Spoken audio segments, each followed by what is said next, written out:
Section 3, the core self. Again, Damasio describes that, quote, the proto-self is a coherent collection of neural patterns which map moment by moment the state of the physical structure of the organism in its many dimensions. This ceaselessly maintained first-order collection of neural patterns occurs not in one brain place, but in many, at a multiplicity of levels, from the brainstem to the cerebral cortex, in structures that are interconnected by neural pathways. These structures are intimately involved in the process of regulating the state of the organism.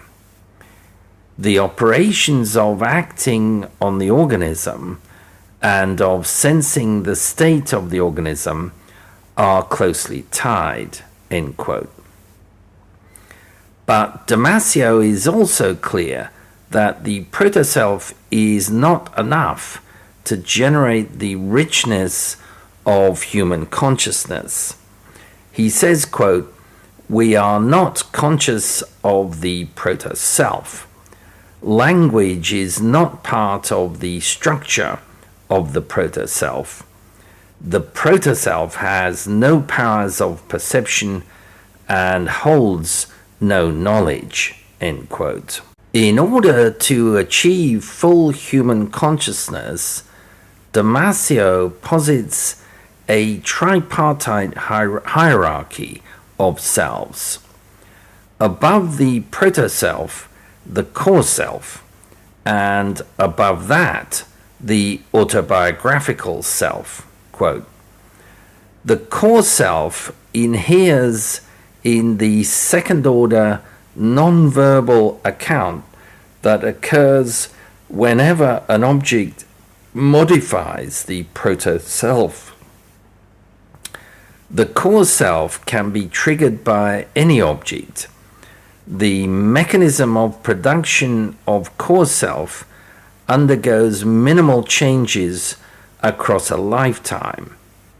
We are conscious of the core self, end quote. And again, Damasio describes the core self as, quote, the transient protagonist of consciousness, generated for any object that provokes the core consciousness mechanism. Because of the permanent availability of provoking objects, it is continuously generated and thus appears continuously in time. The mechanism of core self requires the presence of proto-self. The biological essence of the core self is the representation in a second-order map of the proto-self being modified, end quote. Damasio's account comes very close to that of Edelman, though Edelman uses the terms primary consciousness and higher-order self. Edelman, however, is more cautious in ascribing a self to non-humans. While other animals may have primary consciousness, Edelman says they don't have the higher-level linguistic self of human beings.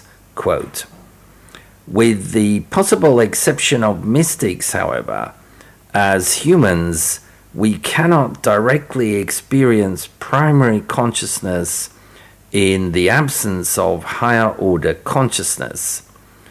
Therefore, we cannot say whether an animal's experience of vision, noise, or pain is quite like ours.